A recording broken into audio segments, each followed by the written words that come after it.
On a quiet Friday afternoon of May 20th, 2005, the body of 28-year-old Loretta Lynn Chasen Lewis was found floating half submerged just off from a bridge in the dark, muddy waters of the Grand Marius Canal by a soft-spoken retired mechanic named Jerry Jackson, who was on a quiet fishing trip that day on the outskirts of the small South Louisiana town of Jennings in Jefferson Davis Parish, Louisiana. At first believing her body to be a mannequin, Jackson then noticed a swarm of flies buzzing around her lifeless corpse and quickly dialed 911.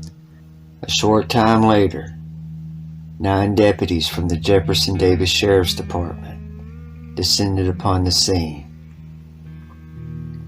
Known around the area for turning tricks and for struggling with substance abuse, namely crack cocaine, Lewis was deeply involved in the sex trade and drug scene that runs rampant along the I-10 corridor and has devastated small towns like Jennings all across rural America.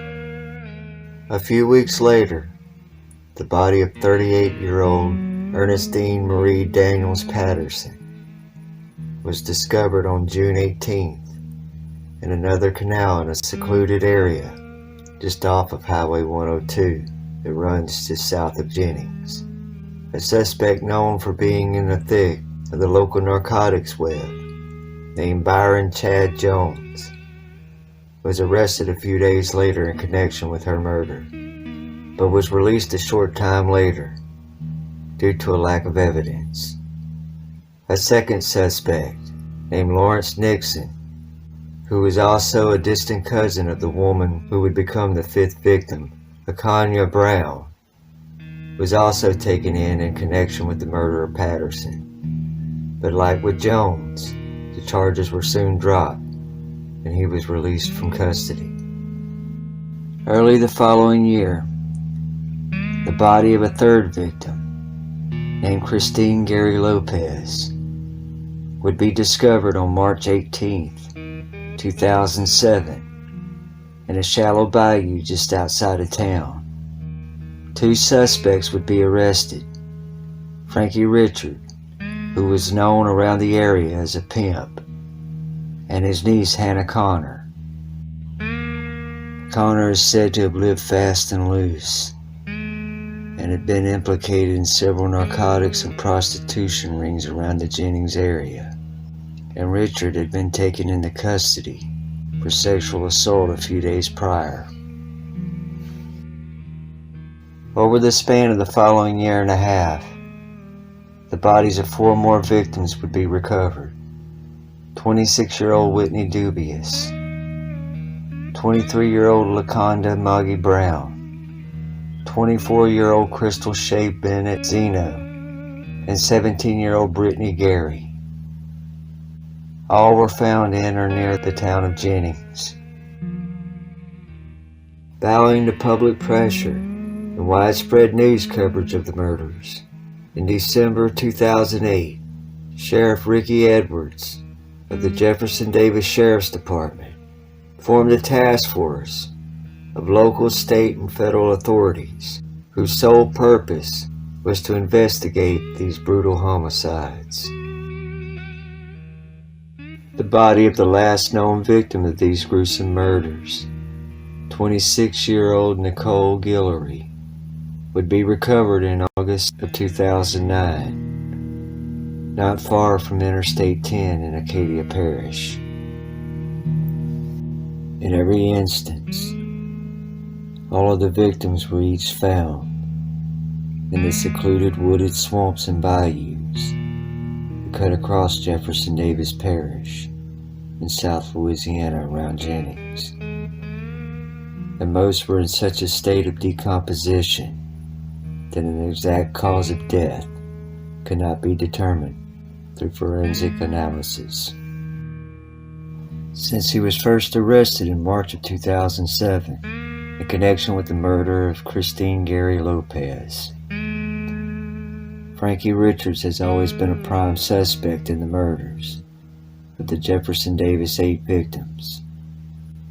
There has been a lot of speculation around Richards and his shadowy connections with people in the Jennings City Police Department and the Jefferson Davis Sheriff's Office.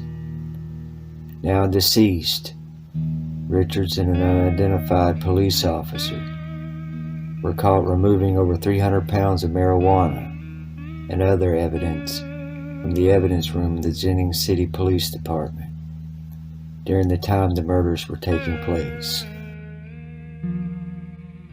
From the outset, the entire investigation was plagued with sloppy police procedures and inept handling of vital pieces of evidence that may well have broken the case wide open and led to an arrest and a conviction.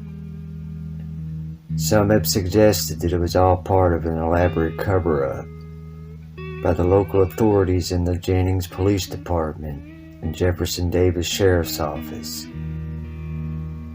Since the body of the first victim was recovered in 2005, several officers and deputies have been implicated in everything from narcotics trafficking to sexual assault and sexual exploitation.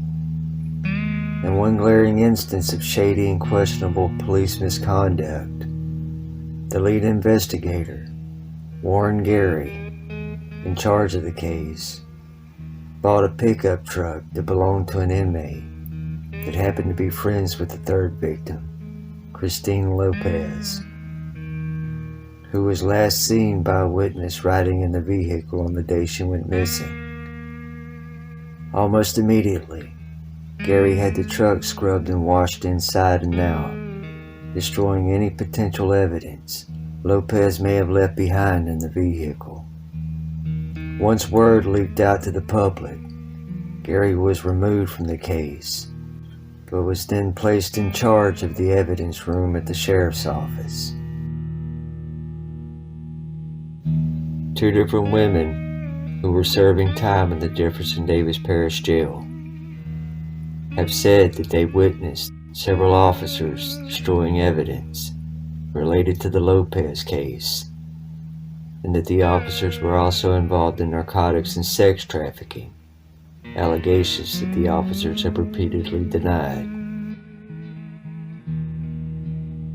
With all these damning allegations out in the open and being reported in the national news media, Sheriff Edwards ordered that everyone from the department involved with the case submit to a DNA test. But to this day, the Jefferson Davis Sheriff's Office has never released the results to the public. In a scathing report from the FBI task force assigned to the investigation, it was stated that multiple witnesses claimed that officers from both the Jennings Police Department and deputies from the Jefferson Davis Sheriff's Office were implicated in all 8 of the murders, and that they had been threatened by those officers numerous times and had been warned to keep quiet about what they knew.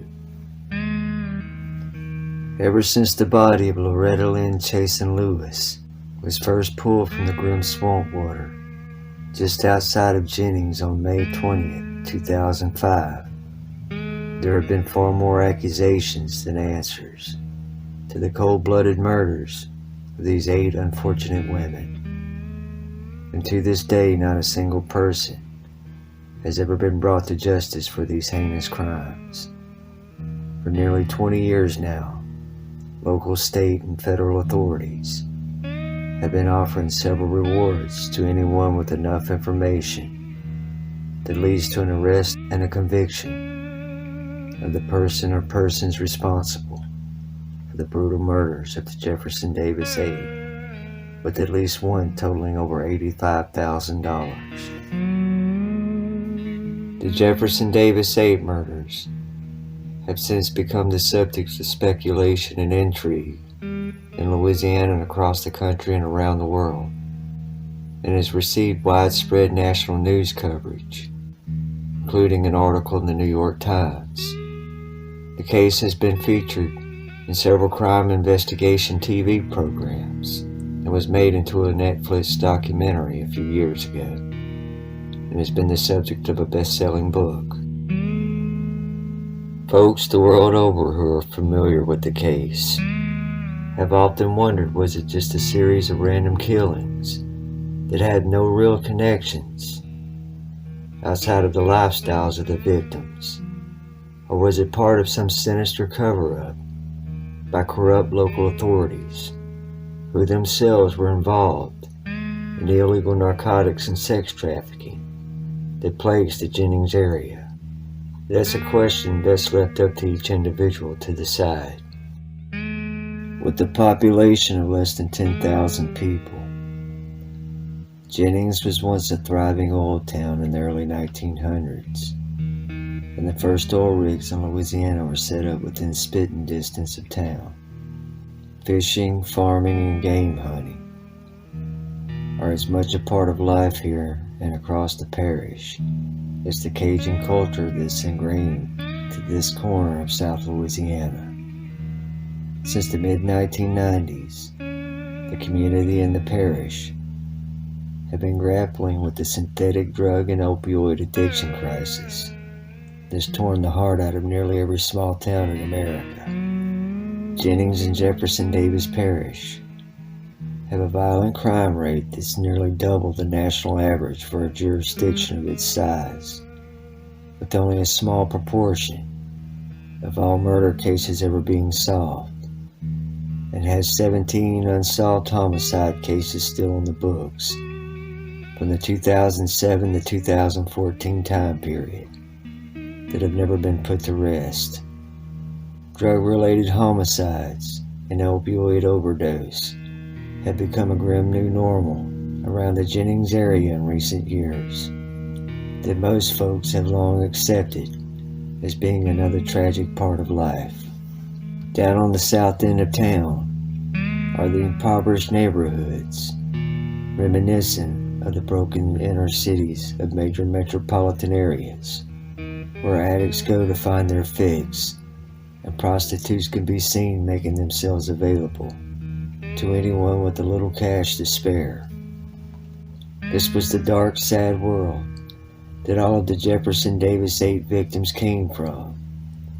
Most of them were hooked on drugs by the time they were teenagers and having to sell their bodies to feed their addictions. Caught in the cold and vicious reality in the dark wasteland of poverty and drug addiction. Problems that just 2 or 3 decades before had been seen as issues only affecting the minority community in the ghettos of urban America.